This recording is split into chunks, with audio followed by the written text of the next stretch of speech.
Welcome to Roadside History. Today I'm driving through beautiful Park City, Utah. It's a nice warm summer day and I came across this great big barn that's behind me. It's known as the McPolin barn. I'm going to tell you about the history surrounding this barn, who owned it, who built it, why they did it. This homestead was purchased by a man named Daniel McPolin and his wife Isabella McPolin in 1897. McPolin used to be a silver miner, and in those days silver mining was incredibly popular in the Park City area, so miners were here. Well, McPolin suffered a series of injuries that kept him from doing the mining work, and he began to dabble in different ventures. He owned a couple of hotels, in a meat market where he became a butcher, and he also owned a few saloons. Well, in 1897, he would approach a man and purchase this 80-acre homestead for his family to reside and where he would begin raising crops and cattle in the area. The crop of choice is alfalfa, and the reason for that is because in Park City you only have about 90 frost-free days a year. So you need something that will grow fairly quick, that you can use and you can store. And alfalfa is just that. And for those of you who don't know what alfalfa is, that's hay in the world that we live in today, okay? Well, McPolin would build this barn. It's a 7,500 square foot barn, roughly 7,500 square feet. He did it without any nails. Ironically, he built this, I'm assuming, using wooden pegs or rawhide to tie the wood together. But it has a gambrel roof, as you'll notice behind me, which allows for things to be stored extra high up. Cattle would be stored down on the floor level in the winter months, and food for the cattle and other necessities would be stored up higher. This is a great area, and surrounding the area, you could imagine for McPolin and his family, they had the best of everything if you enjoy this place in the summer. Right next to the barn, right out front, is McCloud Creek. You can see this creek that runs through here.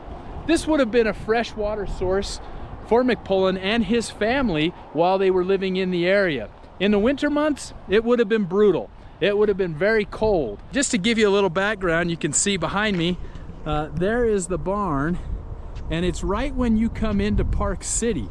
It's a beautiful area. The property is amazing. And in fact, McPolin purchased this property, 80 acres, before the barn was built, but he purchased this property for $600. $600 for 80 acres is a bargain. You can imagine today in Park City, you're probably paying $1 million for an acre of land. Maybe more, I don't know. Put that in the comments if you live in Park City. What does it cost for an acre here? Anyhow, McPolin's family would use this property and they would farm here for many, many years. In 1847, McPolin's son, Patrick, would sell the farm to a veterinarian out of Salt Lake City. But the history is here. You know, if you want to learn more about the area, if you want to learn about more of the tools that were used to farm the area, then you ought to take a quick stop. It's only a short walk off the road, and you learn more about the history of the area. You can see some of the tools. There's a tractor there.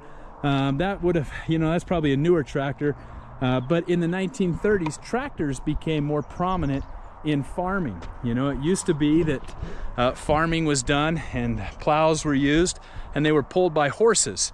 But in the 1930s, as times changed, you started to see machinery take a heavier role in the farming practices. There's a seed press, there's a baler, sorry, the baler's over here. There's a number of different items that were used during the time to farm in the area. It's really a great opportunity to take a step back into yesteryear and learn more about the area. You can see these two great big silos that are behind me here. That would have been where grain would have been stored. Looking at the inside of the barn through a window, let me see if I can get you to some of these other areas.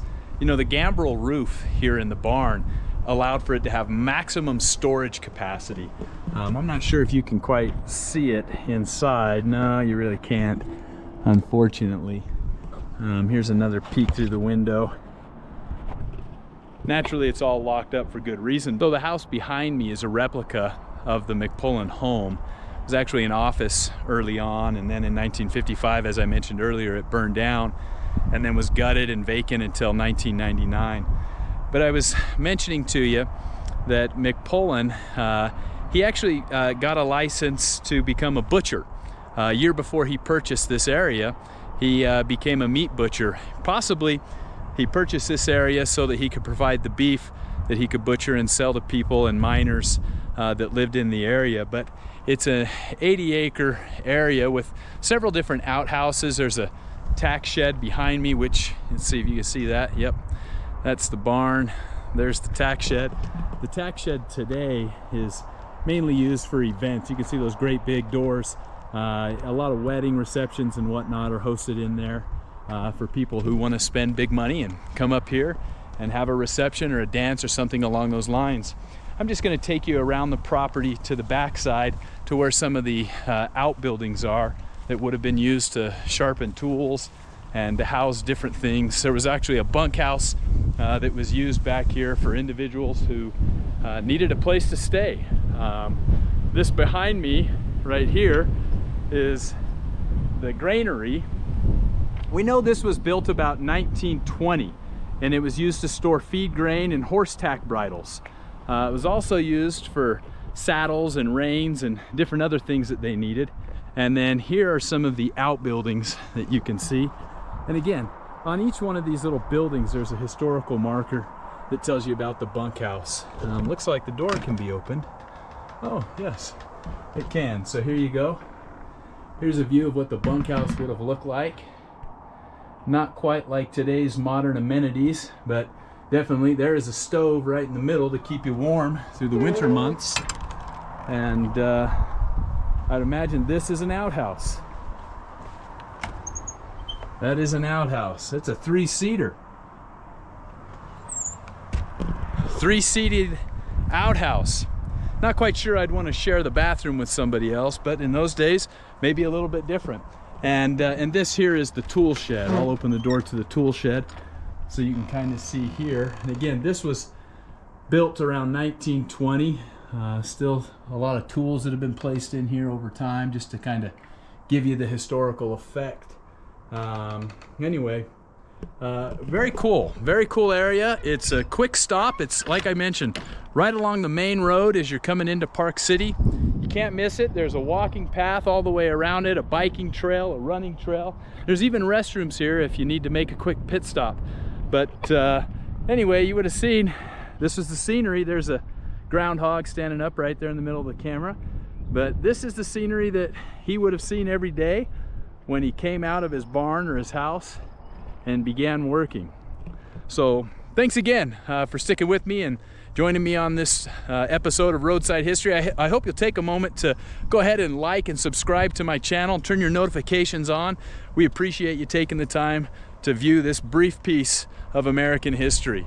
Till next time, have a safe road trip.